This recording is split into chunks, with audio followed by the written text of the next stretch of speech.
Hello, and welcome to Folk This, a podcast about sustainability and traditional cultures.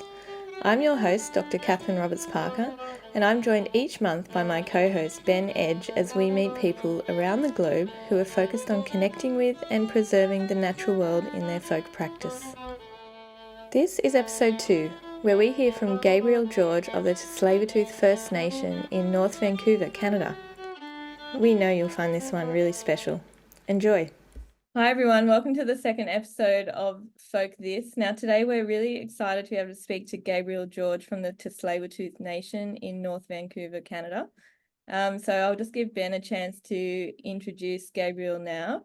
Such a privilege to have you here today, Gabriel. Obviously, we're cousins connected through the Edge side of the family. And, could you perhaps to start with just tell us a bit about yourself and a bit about, your Tsleilwaututh Nation and, what you do within your community? Sure, yeah. Love to, and it's good to be here. And I've also been following your work, Ben. So it's been amazing, amazing journey to follow. And as you've mentioned already, we're cousins, we're family through the Edge line. So I was born and raised on it's called in English, it's the Burrard Inlet Indian Reserve number 3. And so that means it's held in reserve by the Crown for like Indigenous people for my people. So we don't actually own the land, the reserve. And born and raised here, my father, as you mentioned, is the late Leonard George, who served as chief and worked for our nation most of his adult life, right up until he passed away. And my connection to Ben is my mom was born in England and comes from the Edge family. And so I grew up close to her parents, my grandparents, but grew up on our reserve here in North Vancouver and grew up learning from my late father, learning from my late uncle. His brother was Robert George, or I called him Uncle Bob, and my aunts and other cousins as well. And grew up, in the time that I grew up, my dad and all in his generation, they attended residential schools, and they were abused in many different ways in those schools, and many different, physically, mentally, emotionally, sexually abused, and suffered a lot in those schools. And there was also laws in Canada, the potlatch laws, or the potlatch ban, that basically made it illegal for us to gather in more than groups of 3, illegal to share our songs, share our stories. And so there was a lot of legislated attack on our way of life, and in those schools, like my late grandfather, he was beat the first day he arrived for speaking the only language he knew, our Indigenous language, and that was his introduction to English. His friends told him later that day, he's 5 years old, that Dan, it's because you're speaking our Indian language. That was probably a term that was used more back when I was younger. We were called Indians in Canada. And so the language was taken away, systemically. It was through the government, through the church, it was taken away, and many other things. And there was a lot of harm and abuse. And so the time when I was growing up, like I'm born in 1972, we weren't proud of being Indigenous, or at the time we used the word Indian, or another term they use in Canada is First Nation. And we weren't proud of it. There was a lot of racism. There was a lot being, on a reserve in the district of North Vancouver, which is city municipality, I think is the 3rd most affluent municipality in all of North America, and still is, but being more in poverty and suffering systemic racism. It's a very hard kind of circumstance or world to imagine, or for a child to navigate that, just thinking it's normal, but looking back now on my life and some of what I've experienced because of these harms, it's been, and so there was a purposeful attack on our ways. And I think I'm getting ahead of myself, but I'll go back to talking about the basics of who we are as Tsleilwaututh people. But I think what helped me to sort of grapple that and to become more, so for my pride and my self-esteem for who I was as a person was, I was fortunate that despite the attempts by government, by church, by under law to exterminate this rich history of my people, this rich culture, this rich language, this rich way of being, that my family held on to some amazing things. My late grandfather started a dance group, maybe about 4 or 5 years after the laws had been repealed. The potlatch bans were repealed. And so in this dance group, we went out, our family, they went out performing all around British Columbia, which is the province that Vancouver is in, where our reserve is, and sharing our songs, our dances. He also had a bluegrass band that he did alongside it. And so that was one of the legacies that my late grandpa sort of created and passed down to my dad and my uncles and my aunties and eventually to myself. And it was through participating in that dance group that I started to feel a sense of pride going out publicly. And that wasn't a very easy thing to do. Like, it was, not long after the potlatch bans were lifted and he's going out there sharing our culture. And even for some of our own people, they had issues with him sharing who we were, sharing our stories, sharing, our history. But there was a lot of healing that came from that. And not only a lot of healing, but just that all this was held on to. And so there's so many layers to this. Like, what does my family's histories and stories, what does it mean to me? I think on different levels, it means different things, but I think it's really important to understand the gravity of what it took for them to hang on to our history and our ways and our culture, and do it in a way that it helped our family to heal and thrive under this system.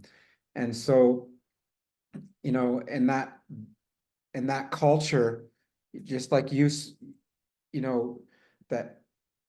that I began to learn and understand and make a practice within myself of it, began to embody it, as you tell it and you live it and you start to embody it and you live it, and then it's a living thing. It's not just in the past, right? This idea of culture, of our traditions. It's something that continues today. No, it's amazing to hear. And you were talking about the legacy of your grandfather. So I read your grandfather's poetry, and he was, he did acting and stuff. He did some incredible things, didn't he? Would you mind telling us a bit more about him? Sure. Yeah, I would love to. And I'll just start also, before I do that, just an introduction to Tsleilwaututh is sort of an anglicized version of our nation. In our proper language, it's Tsleilwaututh. Tsleilwaututh. And so Tsleilwaututh is the root word, and Tsleilwaututh is our name for Burrard Inlet and Indian Arm. And Burrard Inlet is a mountain fjord. It's ocean, and it's the inner harbor of Vancouver, and on the west coast of North America, northwest coast of North America. And Tsleilwaututh means the inlet, the inner harbor, or Burrard Inlet. And "-ot" is an attributive suffix, so you're attributing the word to something. So to qualify, we would actually say something like Tsleilwaututh Misteo, so the Burrard Inlet attributed to the people. And so we call ourselves in a more proper translation, the people of the inlet, and it refers to the inner harbor, the salt water of Vancouver. And our people have been here since time out of mind. We have family history, family names that go back to the last ice age. And we have stories about the flood that happened here on the lands when the ice age receded. And so just wanted to give a bit of background about my family's roots here on my dad's side. And but my late grandfather, as I mentioned, Chief, he attended residential schools, and he suffered a lot in those schools. And despite that abuse, and despite, statistically, he should have probably ended up dying young or in jail, or, something that was more the norm, but he began an acting career, I think, when he was about 60, and it really started to, in his mid 60s, and it really started to flourish in his 70s. And it was a short career, but a very prolific career. And he was nominated for an Academy Award for his role in Little Big Man with Dustin Hoffman, and I think that was in 67, and or somewhere around there. And despite his traumas and his abuses, he became an ambassador of goodwill and an ambassador of Indigenous people in North America, really to the world. And despite what he suffered in those schools, he worked so hard with non-Indigenous people, with settlers in Canada, educating, and he did it in a way with love and compassion, not with, just for the way he approached things and the way that he did things. I think it's a legacy that I really try to resonate with, that despite the injustices, he was entitled to be angry. He was entitled to be pissed off at the world. It's not the way he was with people. And I really attribute to that, to the teachings of his elders and the teachings of our Tsleilwaututh people, and in the history, the stories, right? The stories that I know, there's so many. I talked about this, how you start to tell a story, but in time you begin to embody it, and you realize there's so many valuable lessons and things that come out of these stories. And so I think that that's a credit to this history that we have. Really, really inspiring. And what's remarkable about those stories too, it's like, in your Edge side of the family, we're all it's a very similar tradition, isn't it, of storytelling in some respects, going back centuries to back to Ireland and all sorts of incredible characters and things. But you hear the person lives on, I think, in the story. There's these ephemeral remnants of the character. And as human beings, we're all unique, aren't we? So we can't help but put a bit of us in the way we tell that story. And then I like to call them future ancestors now, because it makes me think forward rather, it's a circular thing, isn't it? We're all kind of part of something. But people will be telling those stories with that little bit of you in it, while adding a little bit of them to it. So it just becomes this bloodline itself, the stories, and that really fascinates me about folk culture. Totally, yes.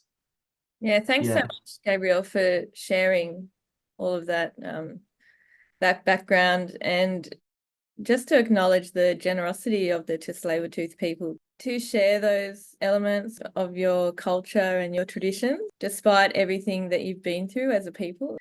That's taken a real strength. Yeah, I just really want to acknowledge that. What would you say in terms of, where you're at now? You're in North Vancouver, you're in Canada in 2024. What do these traditions mean for you in that location today? Yeah, it's a big question. They mean so much to me. Like, I didn't realize, like, growing up, when my uncle, he would sit and talk with me for hours, or my dad, that I thought they just like to talk a lot, and I realized as I got older that they were educating me. And so, that these traditions, these stories, this culture, it means so much to me. It's not something that money can buy. And you hear it from, I heard many celebrities talk about how or wealthy people, how money doesn't really buy happiness. You need money for a good quality of life. But I think when it comes to like what's really important in life, it's not the monetary. And I think that's what I love about our traditions is it's a wealth that you could never buy with like a monetary currency. It's a wealth that helps me in my life, in everything I do, in art, and my job, with my family, with the stories themselves, and practicing the culture. It's just it's a wealth that can't be measured in that sense, and for that I feel so rich. So to me, it's like these traditions are like a treasure chest of, something that I can just draw upon for. They've stood the test of time, right? These traditions, and I used to hear my dad say this a lot growing up. He said, no matter where we come from on this planet, this system that we live in now, this modernization that we face, and this globalization that we face, these systems aren't very old. And you go back, 500 years or so in most people's family, and it was a much different way of living, no matter where we come from. And oral passing of knowledge and traditions is important, and I think all corners of the globe. And I think that and family and these things were all important. I think in this modern world they've become less important. That's what I see in the work you're doing, Ben, is you know you're reminding people of Mm. who we are, who you are. And Yeah, that's it's so great to hear from you that's how you see it, because that's exactly how I see it, because it's kind of reclaiming something, and I like to see it as a light switch within you. So it's not like it's gone, it's just been switched off. And like, because of the modern world we live in, and specifically in Britain, we've obviously got our colonial legacy that weighs very heavy, and then we've got capitalism. But if we kind of start looking to something that's more earth-based and about connecting to your actual land and your ancestors going back centuries, we can look to our folk culture, and by doing that, it does, for me, make you care about your land. We need to care about where we live, we need to care about culture, and we need to keep the world interesting, and like to go to someone else's country and to experience their culture is one of the most beautiful things you can do, I always think, and yeah. but you experience not only the differences, but and then you kind of bond over the similarities you have, and the shared humanity. So I think for me, that the idea of kind of reclaiming our own individual folk cultures allows us to reclaim a sense of shared humanity. And it's about the human spirit, and it's about creativity, and it's about the fact that we're all different, but we're all the same. And that's what really excites me about folk culture, And like you say, these new systems are very new, and they're not working, are they? The world's, in a terrible state. So, the idea of looking backwards to move forwards is something that really interests me. So well put and so true. Oh, thank you. Yeah. And I didn't grow up like the language of my people is Hunkaminam, and Hunkaminam is I didn't grow up hearing it. It was, I think when I first started learning Hunkaminam about, I think it's maybe 7 years ago now, there was only like one fluent speaker, one mother tongue speaker, one first language speaker, and there are none now. I think Wow. our language is part of, it's not just Tsleilwaututh, it's part of like um, a number of nations in the lower mainland here of British Columbia, sort of the southern part of the Fraser River and the Delta and the surrounding nations. And I think there's about maybe 10 or 11,000 of us now, maybe a little more. And of that, there's only about 4 or 5 of us that speak the language. And but you talk about like the importance of language, like it's language from a linguist's perspective, language forms based on its elevation from sea level, based on the climate, and based on, so like in our stories come from the land, our language comes from the land, so like it's connected for us. And that's what I felt in learning my Hunkaminam and learning my language. that there was an awakening really, and a deeper connection to the land and to the stories as well. Wow. So what you almost felt like psychologically you were speaking the language of the land. Yes, Wow. yes, Yeah. That's really definitely. interesting, isn't it, when you think of that, like you say, that language sprung up out of that landscape. So to speak that language Yeah, there. like how much the wind blows determines how much you'll open your mouth Wow. when you Yeah. speak. And that's Yeah. over like thousands of years, right? The Incredible. language forms. So Yeah. it's like it does. Yeah. It's through vibration of the land and of Yeah. the environment. Absolutely fascinating. Because obviously in England, that it's more built upon conquest and a little bit of it was all kind of built through war and conquering. And so I don't necessarily feel that the English doesn't really feel rooted anywhere in a way. There's that joke that the English speak the English worse than everyone else. They kind of do. Yeah. But that's really interesting to think about that. Is there any attempt would you call it a local council in North Vancouver to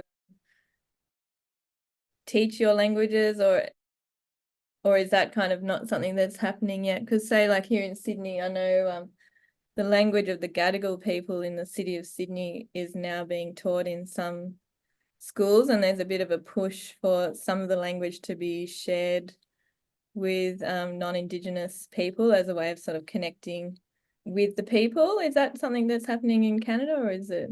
Yeah, it is not a lot with my nation, Tsleilwaututh, but we're also our one of our neighbors is the Squamish Nation, and that's the Squamish Nation, and they also have reserves on the North Shore here. Their language is different than ours. So British Columbia is a very diverse region of Canada. There's 52 Indigenous languages in Canada pre-contact, and 26 of them are in British Columbia. So there's quite an amazing diversity of cultures and languages and people in British Columbia pre-contact, pre-colonial times.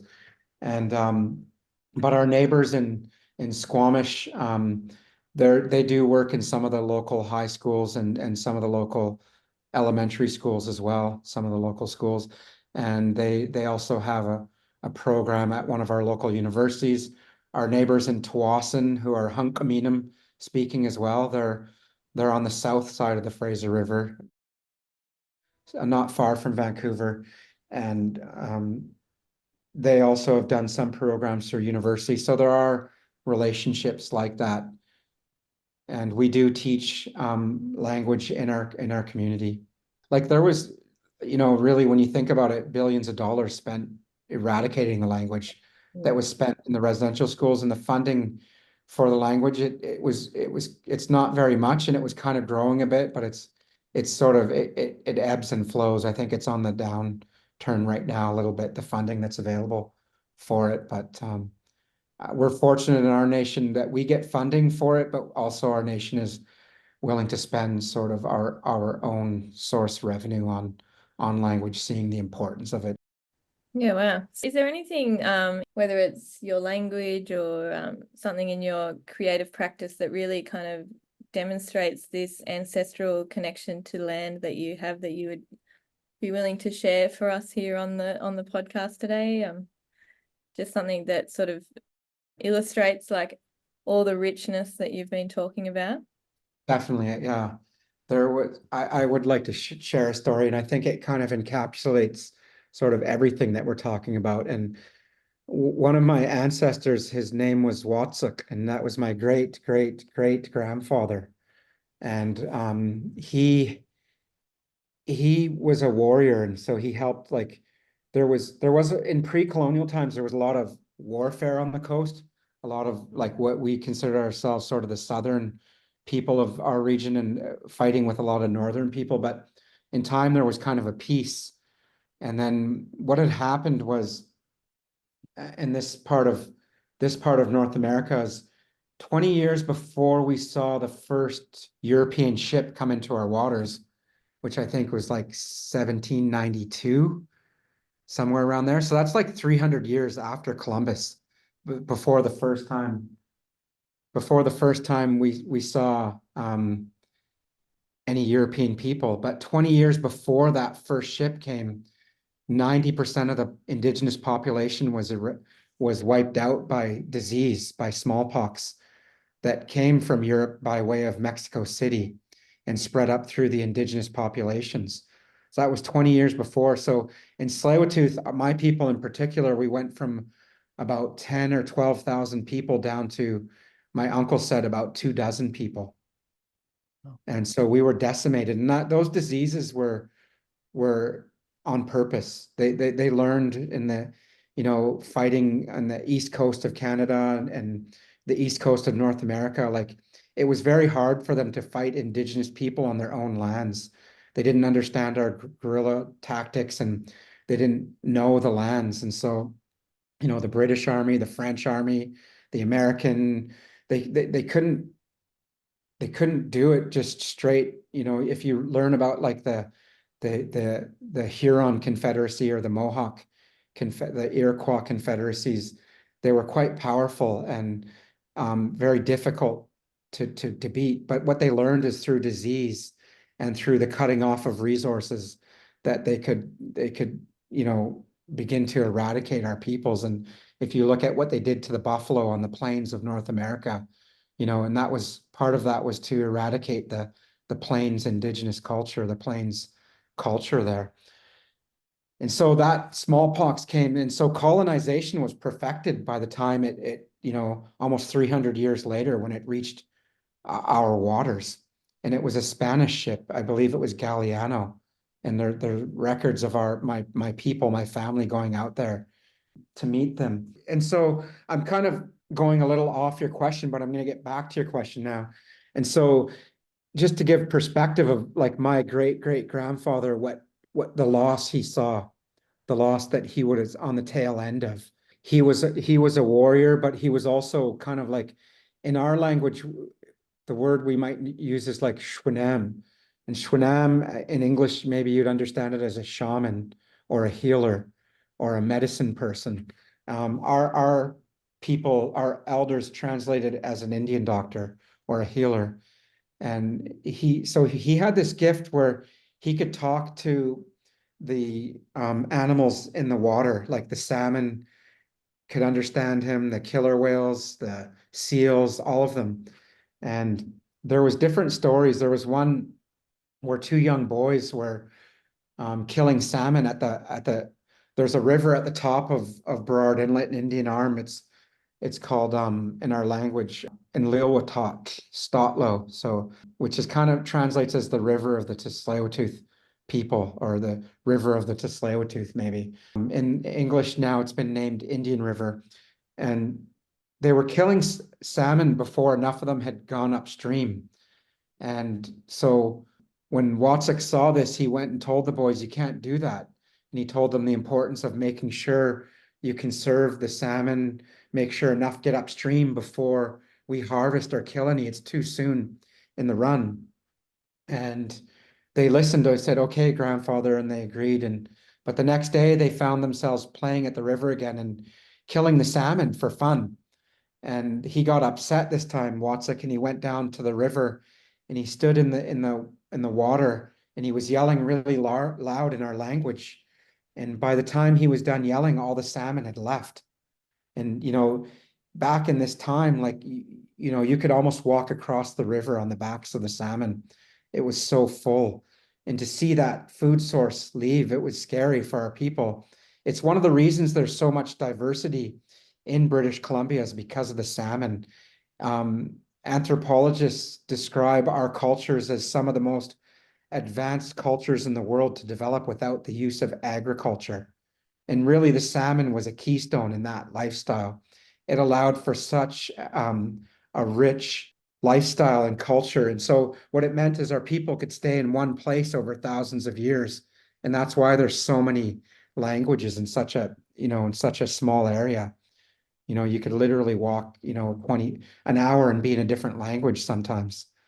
And especially in the area around the Fraser River, which is one of the major rivers of the Vancouver area. And so these salmon all left, and the boys were crying, and they went pleading to Watsik, like they need these fish to get through the winter. They would cure the salmon, they would smoke the salmon, and it was a big part of our diet. And so the boys were crying, Watson, can you please bring the salmon back? And he told them, you have to go down there and apologize to yourself. I only told them what you were doing. And so they did that. They went down and they apologized, and the salmon started to come back. And there was another story where Watzik heard that there was going to be some Juanitum fishermen coming. Juanitum is our word for newcomer or a white person. He heard that there was going to be some white fishermen coming, and he told the fish. And the story is that they came in their fishing boats, and there was no fish in the inlet, and then they left. And so he told the fish, and they left. They left where the boats were going to be. They wouldn't stay there. And then when they left, the boats stayed for about 2 days, and then they left. And so Watzik was really important in our history. And when he passed away, he was laid to rest. One of our main, where my reserve is now, the village is called Tsleilwaututh, and Tsleilwaututh translates as a bay at the butt of a mountain. But we had other villages in and around Burrard Inlet, and one of the important ones for my Tsleilwaututh people was Tsleilwaututh, which is now a regional park.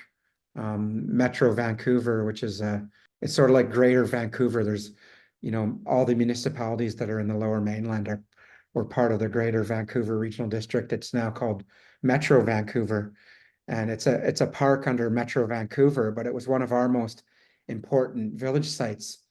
And Watzik hailed from this village, and you can almost throw a rock to this little island that's on the beach at Tsleilwaututh at Belcara.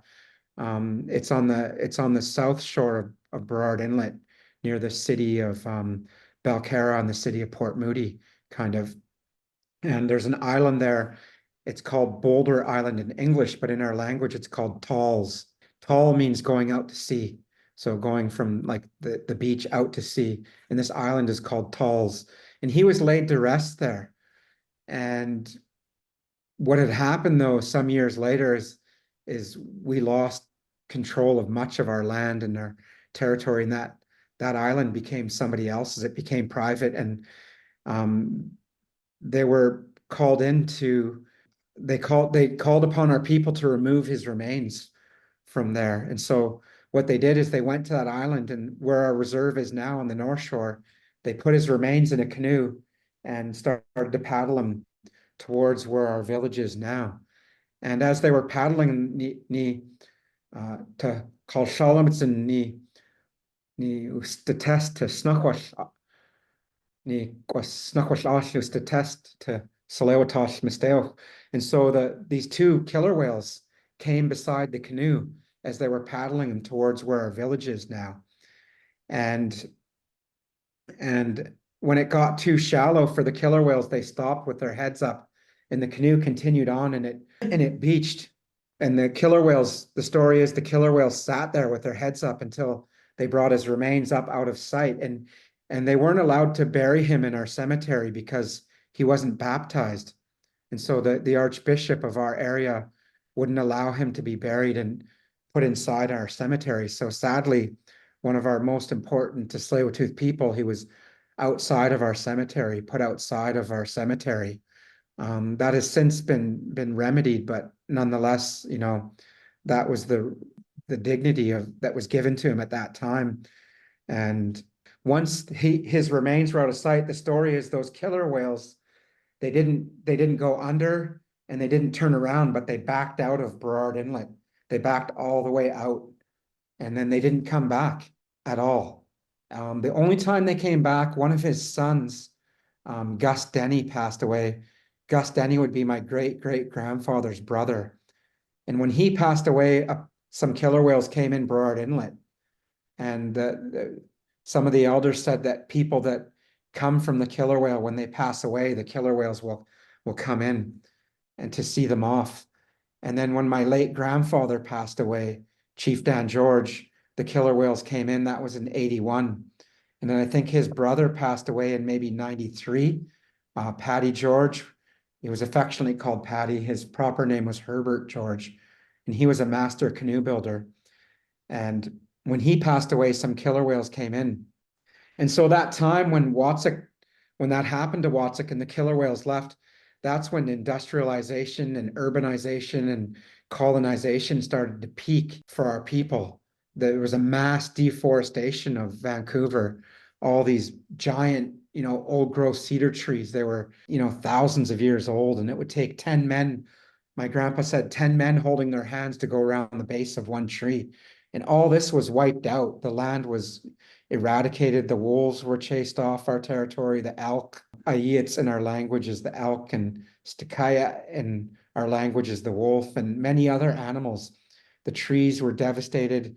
The residential schools started after that.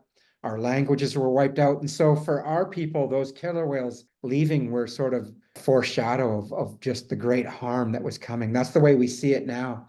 And then in the last maybe 7 years, the killer whales started 5 years, the killer whales started to return into Burrard Inlet again. And that is at the time when we started to revitalize our language, where, United Nations was starting to recognize Indigenous law, where we were standing up and protecting our rights, where we were, starting to take on our own education, starting to take on our own health, starting to, become more independent through our economic development, through our businesses. And so we see these killer whales returning as a sign of us returning, starting to return to the prosperity and the health and the strength of our past. And so although this story is not as old as some of the stories I know, it's significant and for many reasons. And I think that shows that connection I think you're talking about to where we are now, to the past, and also the conversation we're having about how these stories continue to live. My dad's late sister, my late father's sister, Anne Thomas, she was married to my uncle Joe. Her husband was Joe Thomas. And I remember somebody telling that story about Wotsuc. My uncle Joe was there, and somebody was telling that story about Wotsuc and how the killer whales followed his canoe. And they were laughing, saying, "Oh, that's not true." And my uncle Joe, his grandpa, got mad, and he said, "It is true." He said, "Don't you laugh."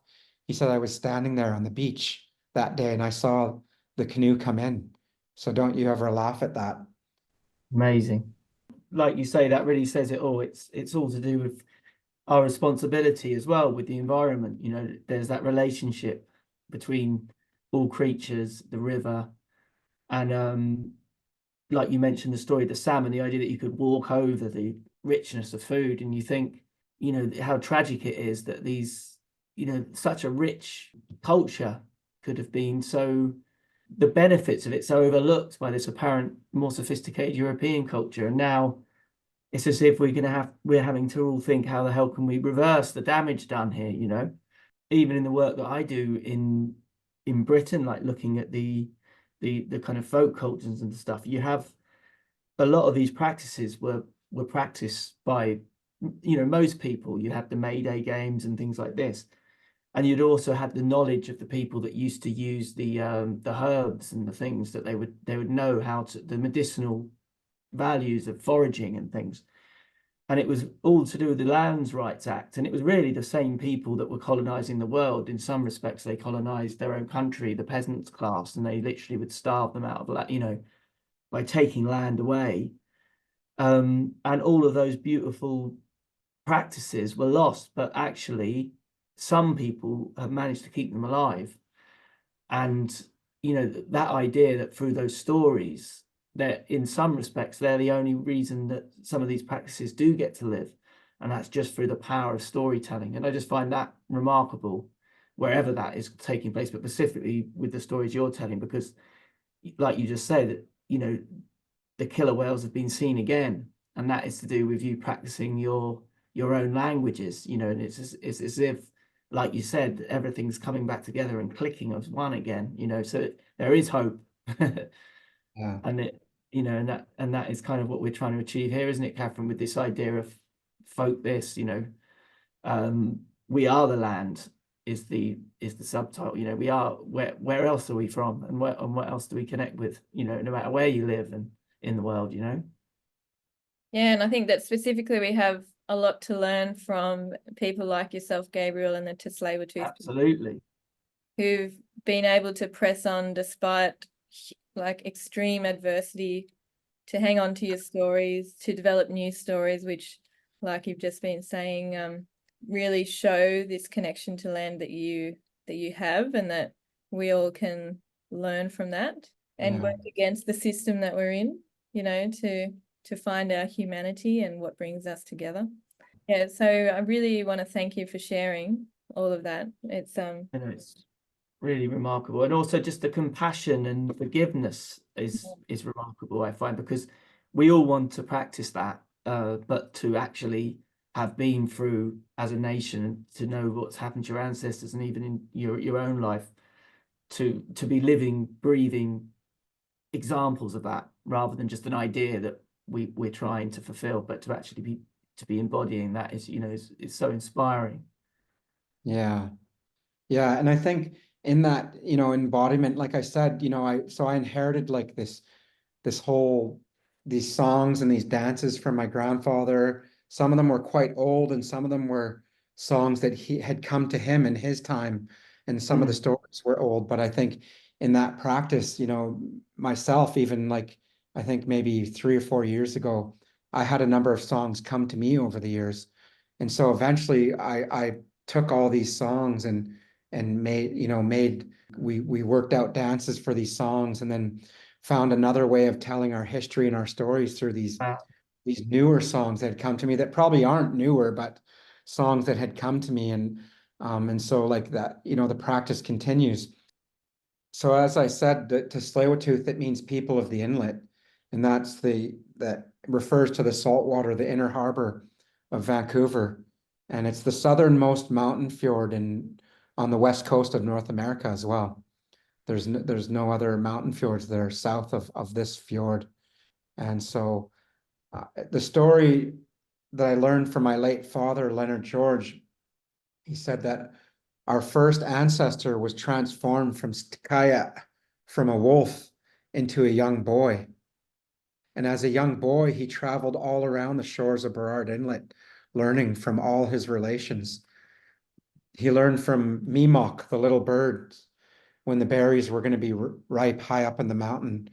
He learned from Quietson, from the bear, how to harvest food, how to look after the land, how to harvest medicines.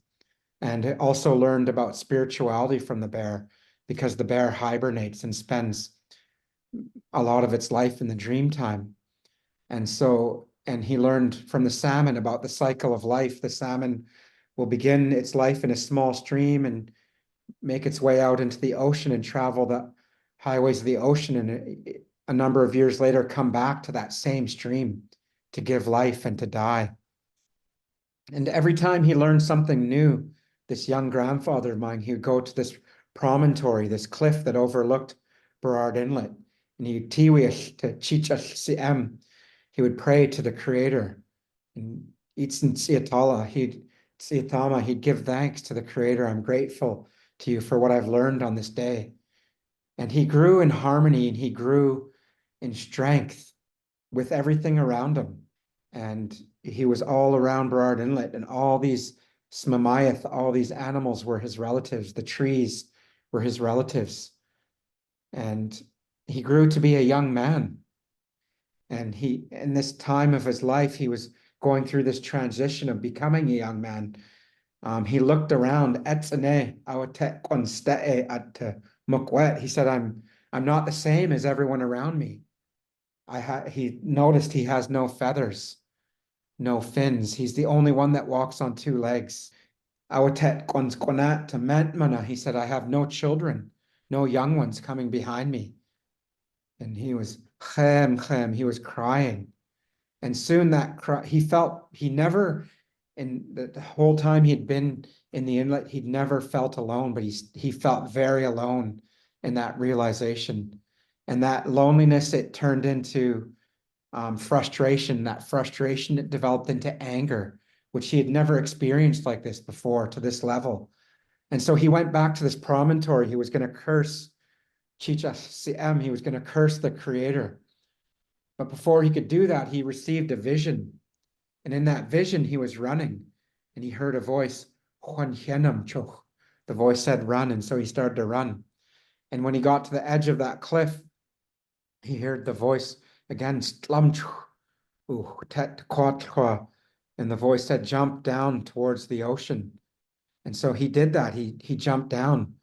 And when he hit the water there, he didn't stop. He kept swimming down. And he looked above him, the surface, he could see uit to swale, uit to siaquam, ste to swale. He looked above, he could still see the light, the day. And down below him, he looked and it was ste to snet. It was like nighttime. And he started to swim down. He was swimming down with his sorrow and with his frustration, his anger. But he was starting to get scared now too. He was starting to feel scared because it was all dark and the pressure of the ocean, it was black. But he kept swimming down. Something inside him kept swimming down. Then he finally reached the bottom and he quannet to Thomas and he grabbed the sediment and mud from underneath the ocean and he held it to his breast and he started to kick back up with some of this mud towards the surface. And he could see, finally he could see the uit to siaquam, he could see the sun coming through the surface. And he barely, as he broke through the surface, he staggered on the beach.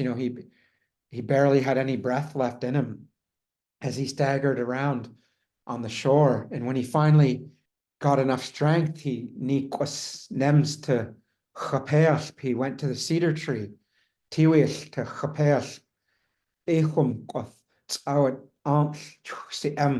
to chapeas. He was pleading to the cedar tree, please help me, please help me. And when he was finished pleading, he broke some branches off the cedar tree and he placed them on a beach. And then they made a large circle with a stick all the way around these cedar boughs, a big circle, and he swept it clean of all debris, everything. And then the mud that he gathered from under the ocean, he put on top of those cedar boughs, and he laid there. He laid there and he was utterly defeated. He was crying and he couldn't move. He was defeated by his loneliness. He was defeated by his own anger. He was defeated by the fear that he faced in the ocean. And he was defeated by the blackness of the ocean itself, the darkness of the ocean.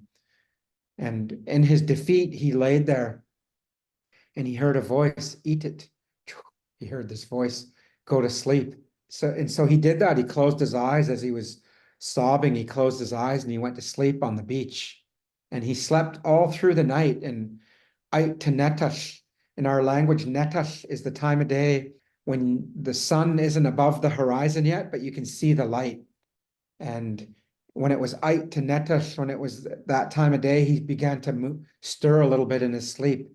And then finally, siaquam, the sun, uit to siaquam, came up and the sun came down and touched my young grandfather's face. And he awakened at that time and etzane ni kwetsnuchs to natsech Tsleilwaututh to Tsleilwaututh. And lying beside him was a beautiful woman. And it was the first Tsleilwaututh grandmother, the first Tsleilwaututh woman. And chichas siem nikwas quiquels to Ashton Salsit Losh. And so the Creator, he spoke to them, to our first ancestors, and he told them, the Creator told them, you must treat her with love and respect. If you do this, then your children will flourish. And the medicine that your people have as the Tsleilwaututh people, you'll be able to share that with all people. And the teaching in that is not just for Tsleilwaututh, but one of the teachings in that is our people believe that all nations have a medicine, have a strength, and they carry that's something that's inherent. And that was and so for our Tsleilwaututh people, that was one of the first lessons we were told, is to respect our first ancestor, our first mother, but not only her, but we extend that respect to everything out from there. And so that's the story of our first grandmother and our first grandfather. And that's what connects us to these waters. And that's what connects us to the wolf. And in our culture, when the wolf goes into the ocean, it turns into a killer whale, and it connects us to the killer whale. And so I want to share this song. It's very similar to my my late grandfather's song, the Coast Salish anthem, or the Chief Dan George prayer song. It's a little different though, and this song comes from my late Uncle Bob. And this song is a nature song, and it's a Thanksgiving song to the sun, and to the wind, and to the earth, and to everything that we take from the earth. You know, this computer that I'm sitting in front of, it was something, the materials used to make this were taken from the earth. The clothes we wear, the food we eat, it comes from the earth, and we forget that sometimes. And our people, when they would take the life of something, they would have ceremony, they would have gratitude for it. They would do it in a way that was respectful to that. The trees, the rocks, the water, the animals, they were all our relatives. And so that's what this song is about, giving thanks to those relatives that gave up their lives for us when we need their help. And it's also giving thanks to our ancestors. And so I want to sing this song in honor of my first Tsleilwaututh grandmother, in honor of the sacred earth of our mother, the earth. Oh, hello, hello.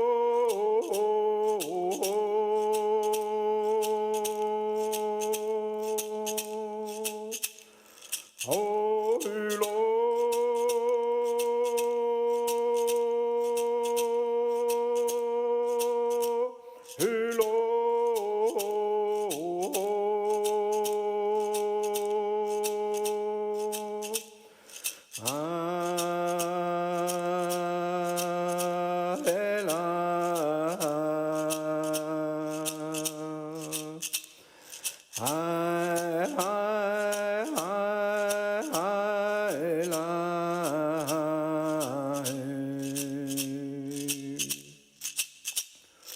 Oh, hello, hello.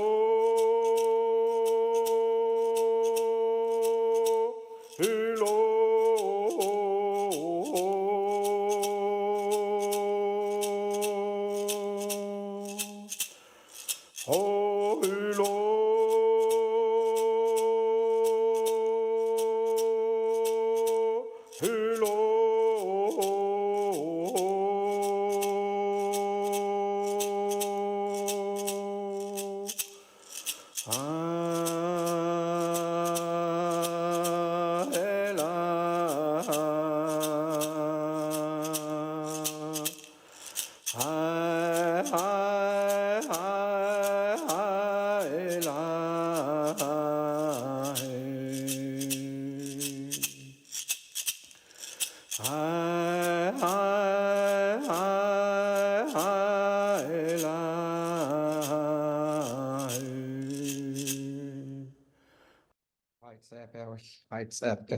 Thank you. Thanks so much, Thank Gabe. It was amazing. Thank you so much for being. I forgot I was on a podcast. I've just been listening in awe. Oh, thank you. You're very welcome. Thank you. And you'll have to come back at some point. Sounds good. Yeah. Yeah, well, thanks so much, Gabriel, for sharing so much of your history and what you're up to at the moment, and you know everything that the Tsleilwaututh people have gone through. It's been a real honor to be able to hear some of that, and again, I just want to acknowledge the generosity of sharing this. You know, in the midst of having gone through a lot of trauma, and you know, working through that in order to still continue to share your culture, and we really appreciate that. So thanks very much, Gabriel. No, you're very welcome, and it's good to, albeit by Zoom, it's good to have this time with both of you. And it's Absolutely. It's been very good. And like I said, the work that you're doing, just keep it up. It's amazing, and it's awesome, and it's so important. You know, we can't forget who we are. You know, we can't. And you mentioned that, you know, future ancestors. I thought about that, and there's a word in our language. It's called smanam, and smanam is our descendants. It's anyone in our family tree that's younger than us. whether born or unborn. And so we also have this same idea that you talk about, how can we make this place better for our future ancestors? Yeah, I love that. I love that idea that you talked about. And also in our language, Smanam, that's something that I try to do where I'm at in my life now too, is I want this place that we call home, wherever it is, to be a little bit better for my Smanam, for my descendants. absolutely. Yeah. Yeah, lovely. Yeah, well, thank you so much, Gabriel. And like you say, that idea, I love that idea that of future ancestors too, because it's like where we come from is where we're going. It's Yeah. it's not all about the people that have passed. It's about the people in front of us too. Yes. Yes. Yeah. This podcast is produced on the unceded lands of the Gadigal, Bidjigal and Birrabirragal people of the Eora Nation in Sydney, Australia. We acknowledge the traditional owners and pay our respects to their elders past, present and emerging. Thanks for listening to Folk This. If you're enjoying the podcast, don't forget to leave us a review and subscribe on your favourite podcatcher. Folk This, we are the land.